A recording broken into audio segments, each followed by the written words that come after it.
우리는 지난 시간에 하나님께서 이스라엘 백성들을 향해서 너희는 두려워하지 말고 가만히 서서 오늘 여호와께서 너희를 위하여 행하시는 구원을 보라 하시면서 하나님이 그 백성들에게 행하시고자 할 때 그들에게 두려워하지 말고 가만히 서 있을 것을 그들에게 당부를 하셨습니다.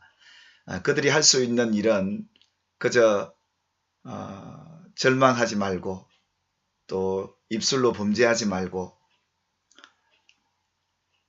그들이 예전에 섬겼던 과거의 주인을 붙들 것이 아니라 오직 하나님만을 신뢰하고 가만히 있게 되면 하나님이 그들을 향해서 구원하시는 놀라운 일들을 보게 될 것이라고 그들에게 약속을 하셨습니다. 그렇습니다. 우리의 믿음의 주인이신 하나님 그분, 우리가 그분을 바라보게 될 때, 그분을 신뢰하게 될 때 세상의 그 어떤 두려움도 이겨내게 될 줄 믿습니다. 그래서 그 두려움의 시간들을 잘 견디고 잘 버티면서 정말 하나님을 신뢰하면서 기도하는 여러분의 삶의 현장에 놀라운 하나님의 은혜를 간증할 만한 그런 기적 같은 은혜들을 여러분들도 만나게 될 것을 주님의 이름으로 축복합니다. 그렇다면 오늘 우리 두 번째 시간 하나님의 구원하시는 그 역사 속에 그러면 우리가 과연 가만히만 있어야 될 상황도 있지만 우리가 아무것도 할 수 없는 상황이기도 하지만 그럼에도 불구하고 또한 우리의 어떤 상황 속에서는 우리가 뭔가를 해야 하는 상황도 있음을 성경은 우리에게 제시해주고 있습니다. 오늘 그 두 번째 시간으로 우리를 향하여 구원하시는 그 구원의 역사를 보기 위해서 과연 우리가 어떻게 반응해야 하는 것인가에 대한 주제를 가지고 함께 생각을 하고자 합니다. 그래서 오늘 말씀의 주제를 그들로 믿게 하소서라는 주제로 함께 요한복음 제11장 36절부터 44절 말씀을 함께 우리가 보면서 함께 주님의 은혜를 함께 나누고자 합니다. 우리가 전 시간에 함께 나누었던 그 홍해의 기적, 이것은 하나님께서 당신의 백성들에게 어떤 두려움을 만나도 하나님만 신뢰하면 그 두려움을 이겨내고 하나님이 하시는 일을 경험하게 될 것이다. 그러기 위해서는 절망하지도 말고 불평하지도 말고 하나님 앞에서 그 구원을 보는 그 인내의 시간들이 요구되었다면 구체적으로 이 두려운 상황 속에서 이 절망적인 상황 속에서 우리가 해야 될 일이 무엇인가를 오늘 성경의 본문은 우리에게 알려주고 있습니다. 구약의 가장 놀라운 사건이라면 이 홍해의 기적일 텐데 또 신약을 대표하는 기적 가운데 예수님께서 행하셨던 그 기적은 다름 아닌 죽은 나사로를 다시 살리게 되는 그런 부활의 기적이 아닐까라는 생각을 해보게 됩니다. 주님을 섬기고 따랐던 그 사람들, 이 나사로 베다니에 살고 있던 그 가정을 예수님께서는 수시로 그 가정을 들리시고 또 주님의 사랑과 은혜를 그 가정에 많이 베풀어 주셨습니다. 그래서 예수님께서는 당신을 사랑하는 이 나사로의 병들었다는 소식을 듣고 바로 데려가시지 않고 며칠을 기거하시다가 나사로가 죽고 난 뒤에야 그 현장을 내려가시게 됩니다. 예수님께서 왜 이렇게 하셨을까? 그 의문을 또한 여러분들이 가질 수 있겠고 또 예수님께서 막상 나사로가 죽은 그 현장에 오시게 되셨을 때 그 죽은 나사로를 살리셔야만 했던 예수님의 간절한 기도를 우리는 보면서 왜 이 나사로가 죽도록 주님께서 기다리셔야 했고 왜 이 가정이 이런 슬픔과 절망을 만나야 했는지에 대한 그 해답을 주시고 또 궁극적으로 이 죽은 나사로를 살리셔야만 했던 예수님의 그 수고를 이 기도를 통해서 우리는 충분히 헤아려 볼 수가 있습니다. 예수님께서 오늘 11장 4절에도 말씀하셨던 것처럼 이 나사로의 죽음이라 하지 않고 나사로의 이 병을 얘기하시면서 이 병을 죽을 병이 아니라 하나님의 영광을 위함이요 하나님의 아들이 이로 말미암아 영광을 받게 하려 함이라 하시더라. 그렇게 말씀을 하셨습니다. 그러니 결국 이 나사로가 병들어서 죽게 되는 이 과정은 결국 하나님의 영광 그것을 위함이었고, 뿐만 아니라 예수님께서 하나님의 아들로서 이 사건을 통해서 영광을 받게 하려 함이라 라고 밝히고 계시는데, 그렇다면 지금 이 죽은 나사로를 살리게 되는 이 기적의 현장은 다름 아니라 하나님의 영광을 위함이었고, 뿐만 아니라 예수님께서 하나님의 보내신 하나님의 아들 곧 하나님으로 믿게 하기 위한 그런 표적으로 이 사건을 예수님께서는 바라보고 계셨습니다. 근데 여러분, 이런 의도를 가지고 예수님께서 이 장례식에 오셨는데, 예수님이 그 상황 속에서 경험하게 되는, 바라보게 되는 그 현실은 참 슬픔이고 예수님의 마음이 참 아프셨던 것을 우리는 성경을 통해 발견하게 됩니다. 예수님을 그렇게 신뢰하고 믿었던 마리아 마르다조차도 그 오라버니의 죽음을 겪고 난 뒤에 참 슬픔에 잠겨 있었던 것 같습니다. 그래서 예수님이 하시는 그 말씀에 귀를 기울이지 못하고 그 믿음도 흔들리고 있었다는 것을 보게 되고, 예수님이 여기 계셨으면 내 오라비가 죽지 않았을 것이라는 원망 섞인 그 마음 또한 예수님이 발견하면서 예수님의 마음이 참 아프셨던 것 같고, 더 이 예수님의 마음을 아프게 해드렸던 상황은 다름 아니라 그 장례식에 참여하였던 그 이웃들의 반응들이었습니다.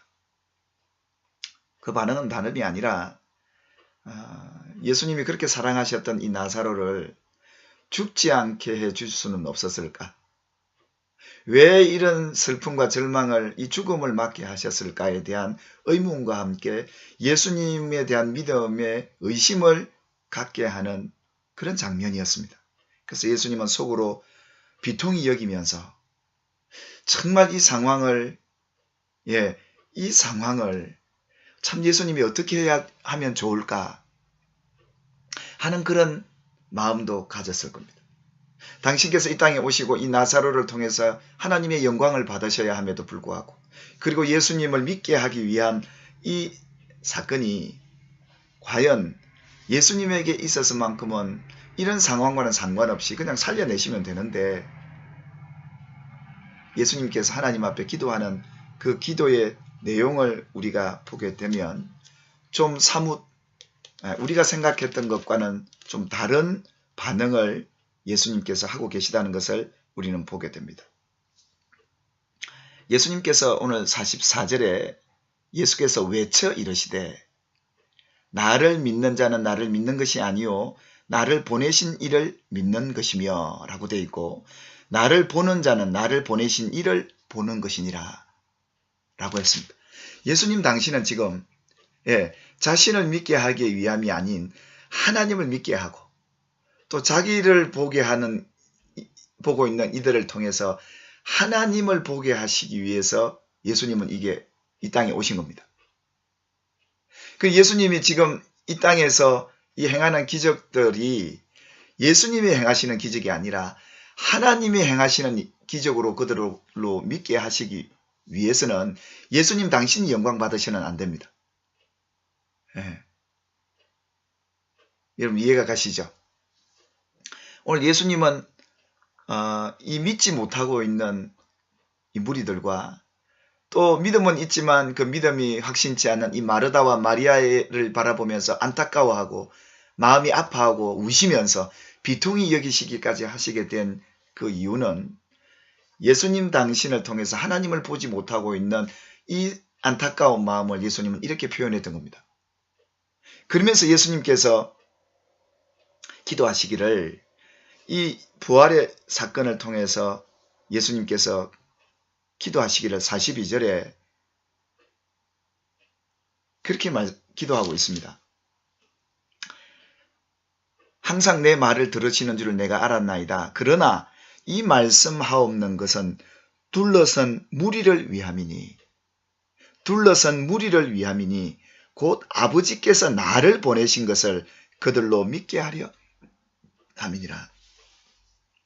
지금 예수님께서는 이 죽음의 현장, 이 슬픔의 현장에 오셔서 예수님을 믿게 하시기 위함도 있겠지만 하나님이 자신을 보낸 하나님을 믿게 하기 위한 기적으로 그들에게 보이시기를 원하셨던 겁니다.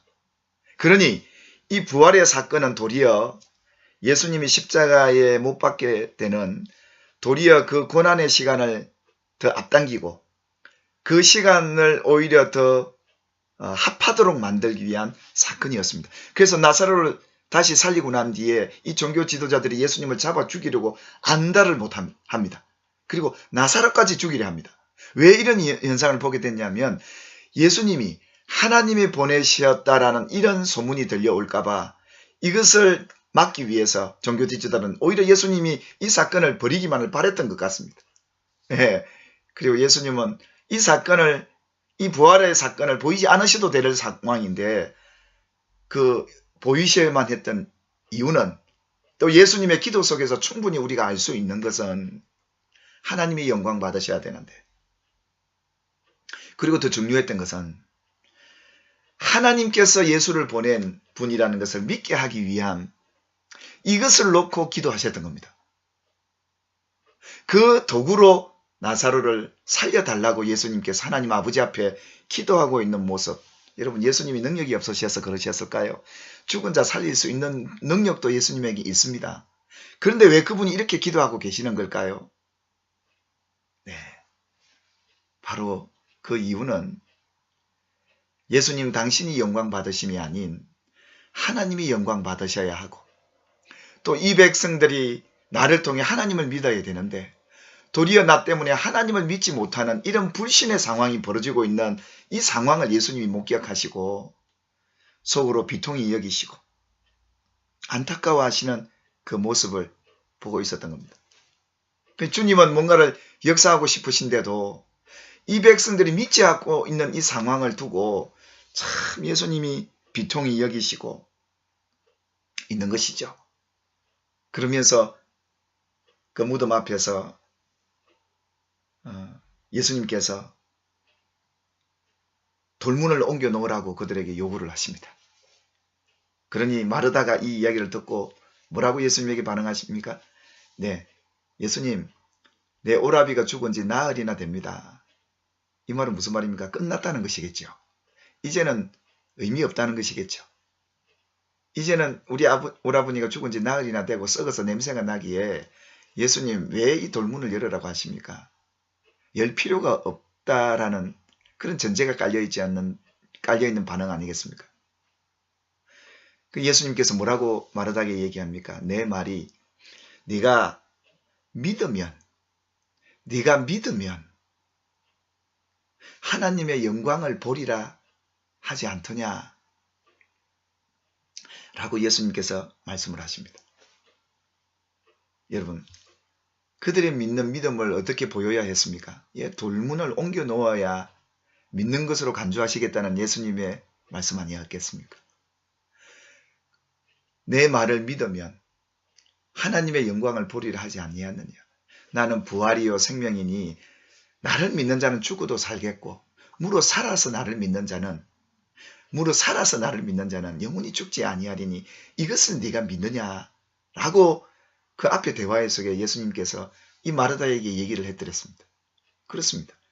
예수님은 우리의 부활이요 생명이신데 죽은 자를 살리시는 그 부활의 능력자이신데 네가 이것을 믿느냐라고 했을 땐 자신이 믿는다고 해놓고 믿습니다라고 해놓고 이제는 돌문 앞에서 죽은 지 나흘이나 되는 그 돌문 앞에서는 예수님이 돌문을 옮겨 놓으라고 하니까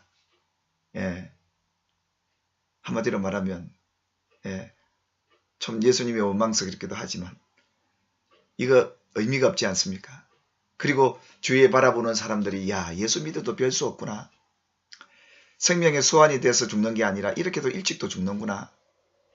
아마 그 무리들이 예수님을 믿지 못하고 곧 하나님까지도 믿지 못하게 되는 이런 불신의 상황 속에서 주님이 일하시려고 하는데도 마르다조차 이 일에 믿음을 보이지 않고 있는 이 상황 속에서 예수님께서 이 말씀을 하셨던 것입니다.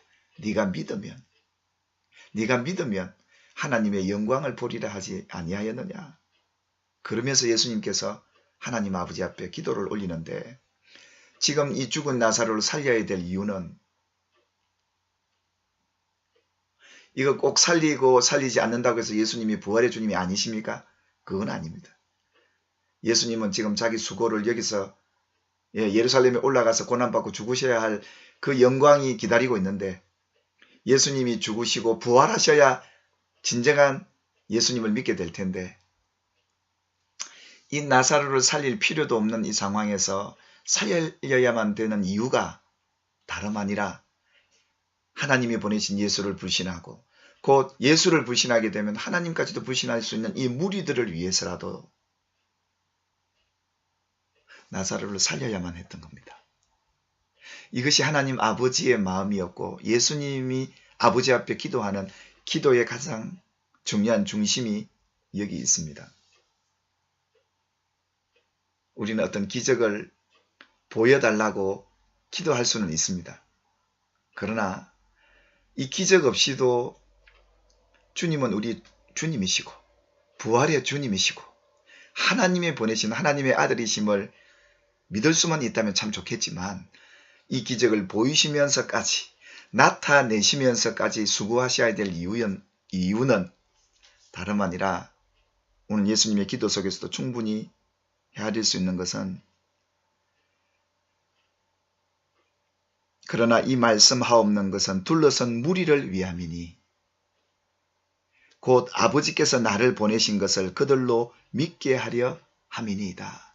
결국은 이 나사로의 질병과 죽음을 통해서 하나님의 아들 예수를 믿게 하기 위한 그 목적은 이 죽은 나사로를 살려내는 이 기적을 통해서만이 가능했기에 예수님은 수고하셔야 했고 하나님 아버지 앞에 기도하는 수고로움도 올려드리면서 그들로 믿게 하옵소서. 이것이 진정 나사로를 다시 살릴 수밖에 없었던, 다시 살려도 죽게 되겠지요. 믿게 하기 위해서. 오늘 우리에게 믿게 하기 위해서. 그렇다면 주님이 역사하시는 현장 속에서 우리가 할 일은 무엇입니까? 돌문을 옮겨 놓는 겁니다. 돌문을 옮겨 놓는 순종이 우리에게 필요합니다. 주님은 오늘 우리의 어떤 상황 속에서 우리가 그분을 신뢰하는 그 믿음을 보이기를 바라시는 겁니다. 우리가 주님을 믿으면 다시 살 것도 믿고 영원한 부활도 믿을 뿐만 아니라 어떤 일도 할 수 있다라는 믿음을 갖고 주님이 우리에게 명하신 대로 돌문을 옮겨 놓을 만한 순종이 우리에게 필요함을 주님은 우리에게 가르쳐 주셨습니다. 결국 돌문을 옮겨 놓자 죽은 나사로가 살아서 나오는 기적을 경험하게 되었던 것처럼 오늘 저와 여러분들이 이 돌문을 옮겨 놓을 만한 순종이 있기를 바랍니다. 주님이 역사하시고자 할 때 왜 역사하지 못하는 것, 그 이유를 이사야서 53장에도 우리 죄 때문에 하나님과 우리의 사이가 거리가 멀어졌고 또 하나님이 역사하지 못하는 이유가 우리 죄 때문이라 그럽니다. 이 죄 중에 가장 우리가 해결해야 될 문제가 이웃을 용서하고 사랑하지 못하는 죄일 수도 있겠고 또 하나님 말씀에 순종하지 못하고 있는 그 무엇이 있을 텐데 안 된다 못한다라고 말했던 이 불순종의 말들도 있을 텐데 이거 우리 철저히 회개하고 돌이켜서 돌문을 옮겨 놓는 순종의 아름다운 모습을 통해서 하나님이 행하시는 놀라운 구원의 역사, 부활의 역사를 경험하는 저와 여러분의 삶이 되기를 주님의 이름으로 축복합니다. 아멘.